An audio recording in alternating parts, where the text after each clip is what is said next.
आज एडमिशन के इस चैप्टर में हम न्यू प्रॉफिट शेयरिंग रेशो के कुछ और क्वेश्चन करेंगे। देखो, हो सकता है कि क्वेश्चन में कभी हमसे कहा जाए कि मान लो ए बी दो पार्टनर हैं, ए के पास 400 रुपए हैं, बी के पास 300 रुपए हैं। अब सी एडमिट होता है for 200 rupees which he takes 100 from A and 100 from B. 100 from A and 100 from B. तो अब बात यह है कि ये अपने आप में रुपए हैं, शेयर हैं, ये कोई रेशो नहीं है, ठीक है। इसलिए अगर हमें ये पता करना हो कि अब A, B, C के पास कितने कितने रुपए हैं, उसके लिए जो सी को दिए उसको लेस कर देते हैं। 100 ए ने दिए और 100 बी ने दिए, तो अब ए के पास क्या बचे भाई 300, ठीक है, और बी के पास क्या बचे 200। इसका मतलब टोटल 700 रुपए इस फर्म में पहले थे, उसमें से ए के पास थे 400, बी के पास थे 300। सी बोलता है 200 रुपए मेरे को दे दो, ठीक है। ए ने दे दिए 100 रुपए और बी ने दे दिए 100 रुपए। इसका मतलब एक के पास से जब 100 रुपए चले गए तो उसके पास तो सिर्फ 300 रुपए बचे, और बी के पास से जब 100 रुपए गए तो उसके पास 200 बचे, और ये 100 दोनों जुड़ करके किसके पास पहुंच गए, सी के पास, इसके पास 200 रुपए हो गए। तो यहां पर वो फ्रॉम वर्ड यूज जब करता है तो इसका मतलब ये है कि अपने आप में शेयर है, हमें सिर्फ इसको सीधा सीधा लेस करना है। जैसे एक क्वेश्चन है टीएस ग्रेवाल में, बोलता है रवि और मुकेश पार्टनर हैं, 7:3 का इनका रेशियो है, ठीक है। रवि और मुकेश 7:3 के रेशियो प्रॉफिट को बांटा करते थे, मतलब कि 7/10 और 3/10। अब क्या होता है, अब यहां पर एक नया पार्टनर एडमिट होता है अशोक, ठीक है जी।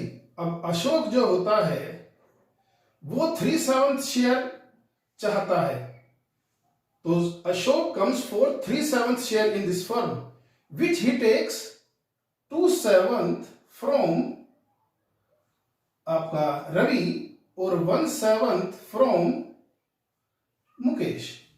तो ये जो फ्रॉम है ये अपने आप में 2/7 जो है क्या है, अपने आप में शेयर है। अब वही चीज रवि के पास आज कितना अमाउंट बचा, कितना शेयर है, उसकी नई प्रॉफिट शेयरिंग रेशियो क्या होगी, 7/10 पहले हुआ करते थे उसके पास। 3/7 के लिए वो जो है अशोक आया, जैसे यहां पर ये 200 रुपए के लिए आया था, इस 3/7 में से 2/7 तो वो ले लेगा किससे, रवि से, ओके। अब इसके पास क्या बचेगा भाई, इसका जरा हम एलसीएम ले लेते हैं, तो 49/20, तो 29/70। तो अब से पूरी फर्म के जो शेयर होंगे प्रॉफिट के वो 70 होंगे, उसमें से 29 तो ले लेगा रवि। चलो जी, अब मुकेश की बात करते हैं। मुकेश का शेयर था वो था 3/10, 3/10 इसके पास पहले थे। अब अशोक जो 3/7 शेयर के लिए आता है, इस 3/7 शेयर का 1/7 या 3/7 शेयर में से 1/7 तो जो है ये लेता है कौन, अशोक मुकेश से अपने शेयर का, तो 1/7 ले रहा है ना फ्रॉम मुकेश। तो इसके पास क्या बचेगा भाई, क्योंकि इसके पास 3/10 था, उसमें से 1/7 इसने दे दिया, खुद के पास क्या बचा, फिर वही एलसीएम लेते हैं, तो 21 - 10 11/70, ठीक है जी। अब यहां पर अशोक कितने शेयर के लिए आया था, कुल 3/7 के लिए, क्योंकि इन दोनों को जब उसने ऐड किया तो यही तो बनने वाला है। इसी के तो 2 टुकड़े थे जो उसने रवि और मुकेश से लिए, तो इसी को हम सीधा यहां लिख देते हैं, और इसको 70 है ना, यहाँ पर डिनोमिनेटर इक्वल करते हैं, तो 70 10/10 कर देंगे तो बराबर हो जाएगी 30/70। ओके, तो न्यू रेशियो क्या हुई यहां पर 29:11:30। तो जहां ये फ्रॉम हो वहां हमें क्या करना है, ये अपने आप में क्योंकि शेयर होता है, तो जो पुराने पार्टनर हैं उनका जो पुराना शेयर है उसमें से जो शेयर इन्होंने इसको दे दिया बस वो सीधा लेस कर देते हैं, तो इनके पास अपना क्या बचा वो आ जाता है। और जो इसको हम टोटल करेंगे या सीधा इसको लिखें इक्वल करके, जब हम इसको डिनोमिनेटर सेम करेंगे तो न्यू रेशियो आ जाएगी। ठीक है, तो ये क्वेश्चन इस तरह से होता है। अब हम नेक्स्ट क्वेश्चन करते हैं।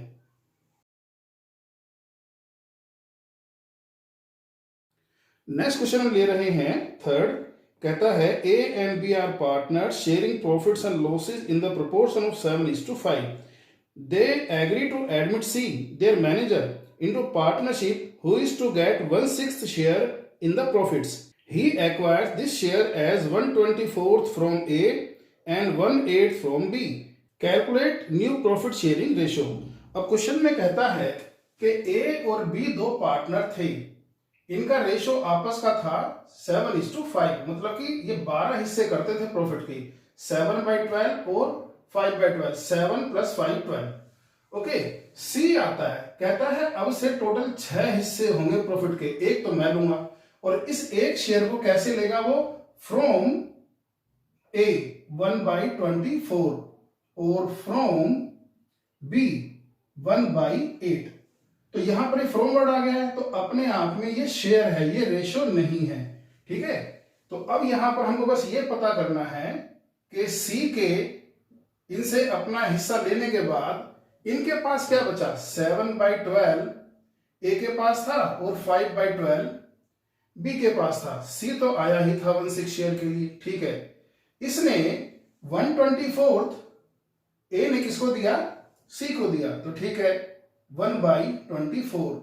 बी ने भी कितना दिया, 1/8, 1/8। अब एलसीएम ले लेते हैं, 24 2 जा 14, 1 13/24। अब देखो यहां पर भी 24 एलसीएम आ जाएगा, क्योंकि 12 के टेबल में 24 आता है और 8 के टेबल में भी 24 आता है। तो 12 2 जा और 2 5 जा और 8 3 जा 3 1 जा, तो 7/24 जो है इसके पास अपने बचे, ए और बी के पास ये बच गया है सी को देने के बाद। सी तो आया ही 1/6 के लिए था, क्योंकि ये जो ए और बी ने दिया है सी को, इसको टोटल करेंगे तो 1/6 ही आने वाला है। इसको भी हम डिनोमिनेटर इक्वल कर देते हैं, 24 तो 4/4। तो यहां पर जो इसका ये बनने वाला है क्या, 4/24। डिनोमिनेटर जैसे ही इक्वल हुए हमारी रेशो आ गई। तो ए बी सी की जो न्यू रेशो है वो क्या है, 13:7:4। ठीक है, तो ये क्वेश्चन इस तरह से हुआ। अब नेक्स्ट क्वेश्चन,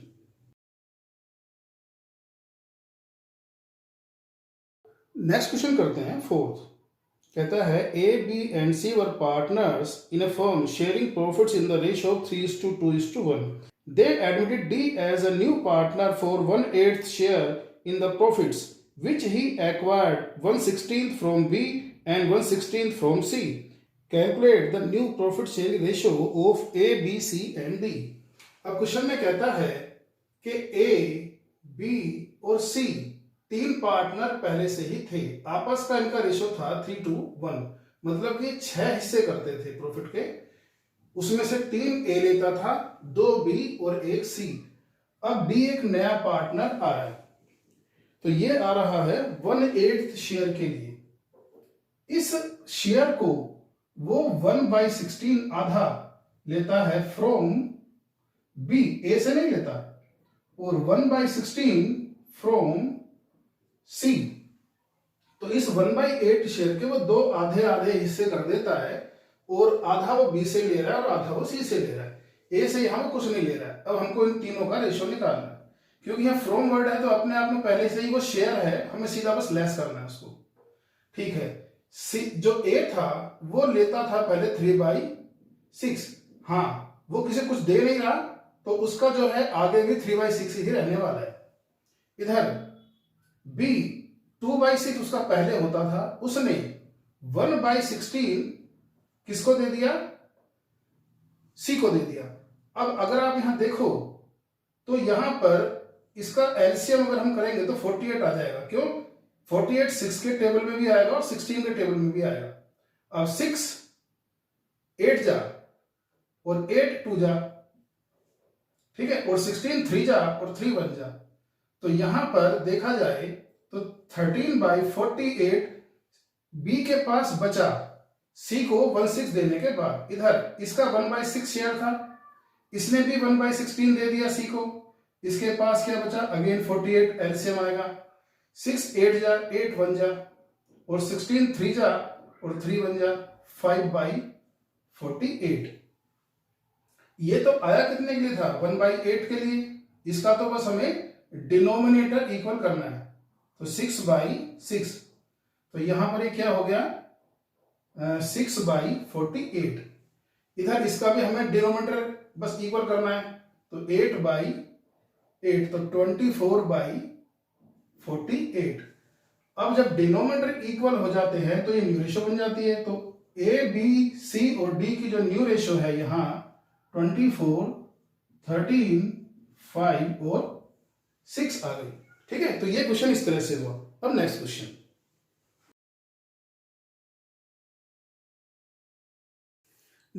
लेते हैं हम 5th। Bharti and Aastha were partner sharing profits in the ratio of 3:2. They admitted Dinkar as a new partner for 1/5 share in the future profits of the firm, which he got equally from Bharti and Astha. Calculate the new profit sharing ratio of Bharti, Astha और Dinkar. Question में कहता है कि भारती और आस्था दो partner थी, 3:2 की ratio में प्रॉफिट को बांटा करती थी, मतलब 3/5 और 2/5 की रेशो में अपने प्रॉफिट को बांटती थी। अब होता क्या है, एक नया पार्टनर दिनकर इनकी कंपनी को ज्वाइन करता है, फर्म को, और वो ज्वाइन करता है फॉर 1/5 शेयर। लेकिन इस 1/5 शेयर को वो इक्वली एक्वायर कर रहा है इन दोनों से। अब यहां पर इक्वली का मतलब क्या है, 1:1, क्योंकि दो पार्टनर हैं। अगर 3 पार्टनर पहले से ही होती, उनसे अगर ये दिनकर लेता तो 1:1 इक्वली इस तरह से एक्वायर करता। खैर, मतलब कि 1/2 और 1/2 ये एक्वायर करता है। ये 1/2 शेयर नहीं है, ये रेशो है। ये क्या है, अपने आप में एक रेशो है, क्योंकि यहां ये क्या बोल रहा है, इसने लैंग्वेज क्या यूज की, इसने फ्रॉम वर्ड यूज नहीं किया है। यह बोलता है which he got equally from Bharati and Aastha.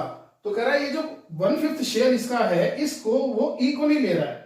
तो भाई कितना कितना शेयर ले रहा है, हमको ये तो पता ही नहीं है। तो इसके लिए पहले हमको पता करना पड़ेगा कि दिनकर ने भारती से कितना अमाउंट लिया है और आस्था से कितना लिया है। ठीक है, तो उसके लिए हम क्या करते हैं, तो दिनकर टुक फ्रॉम भारती और आस्था, ये आया था 1/5 शेयर के लिए।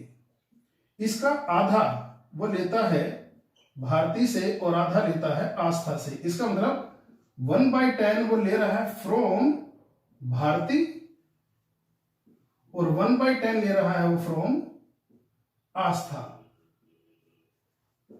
अब बात यह है कि पहले जो क्वेश्चन हमने किए वहां पर सीधा फ्रॉम वर्ड यूज किया था उस क्वेश्चन में, लेकिन यहां पर उसने एक रेशो दी है। तो पहले ये जो रेशो से हमको शेयर निकालना पड़ेगा। पहले क्वेश्चंस में उसने हमको सीधा शेयर दिया था, तो हमने पुराने पार्टनर की ओल्ड रेशो में से सीधा वो शेयर लेस कर दिया था, तो उनका बचा हुआ कितना शेयर है वो आ गया था। लेकिन यहां पर ऐसा नहीं है, यहां उसने हमें क्या दिया है, रेशो दिया है। रेशो से पहले हमें शेयर पता करना है कि भाई उसने दिनकर ने भारती और आस्था से लिया कितना है। अब हमको पता लग गया 1/10 और 1/10 लिया है। ठीक है, अब इनकी न्यू प्रॉफिट शेयरिंग रेशो, तो भारती, आस्था और दिनकर, इनकी न्यू प्रॉफिट शेयरिंग रेशो कैसे आई, 3/5 इसका पहले हुआ करता था, इसका 2/5, और ये तो 1/5 शेयर के लिए आएगा। ठीक है, इसने कितना दिया, 1/10, इसने कितना दिया, 1/10, और ये 1/10 जुड़ करके 1/5 दिनकर को मिल गया।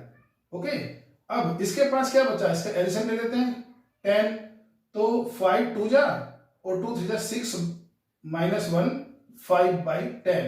तो भारती के पास अब जो है 10 में से 5 हिस्से रहेंगे। इधर 10, 4 - 1 3/10, आस्था को 10 में से 3 हिस्से मिला करेंगे, और ये तो 1/5 इसका है, तो इसको बस इक्वल करना है, तो 2/2 कर देते हैं भाई।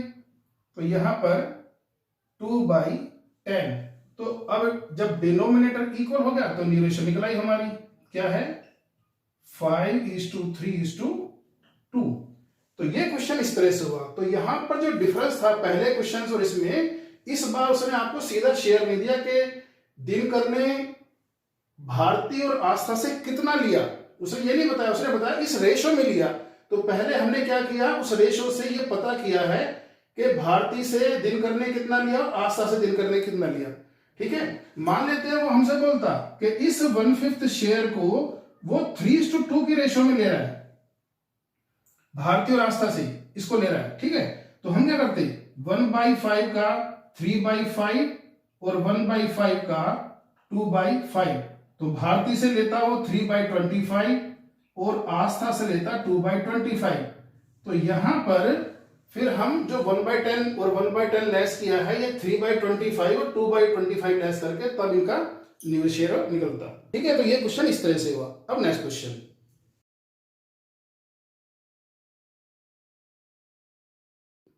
नेक्स्ट क्वेश्चन ले रहे हैं 6। कहता है x and y are partners in a firm sharing profits and losses in the ratio 3:2. Z is admitted as a partner with 1/4 share in the profit. Z acquires his share from X and Y in the ratio 2:1. Calculate new profit sharing ratio. Question में कहता है कि X और Y दो partner हैं, 3:2 की ratio में profit को बांटा करते थे। मतलब प्रॉफिट के पहले 5 हिस्से होते थे, तो 3/5 लेता था X और 2/5 लेता था Y।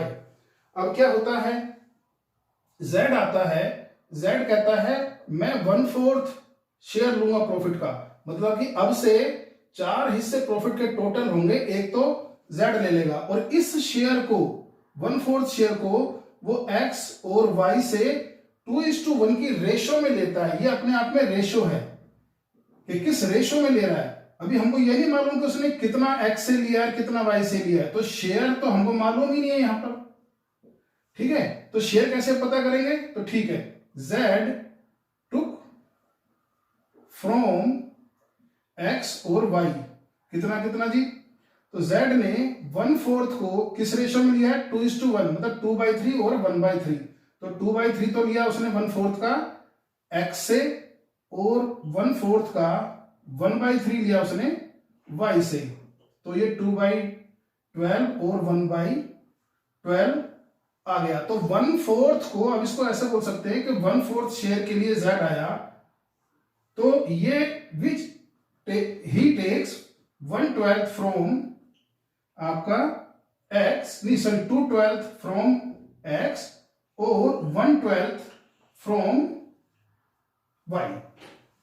चलो जी, अब यहां देखते हैं कि न्यूमरेटर क्या है, X, Y और Z। इसके पास पहले 3/5 शेयर थे और इसके पास थे 2/5। अब क्या होता है, इसने 2/12 दे दिया किसको, Z को, इसने दे दिया 1/12 Z को।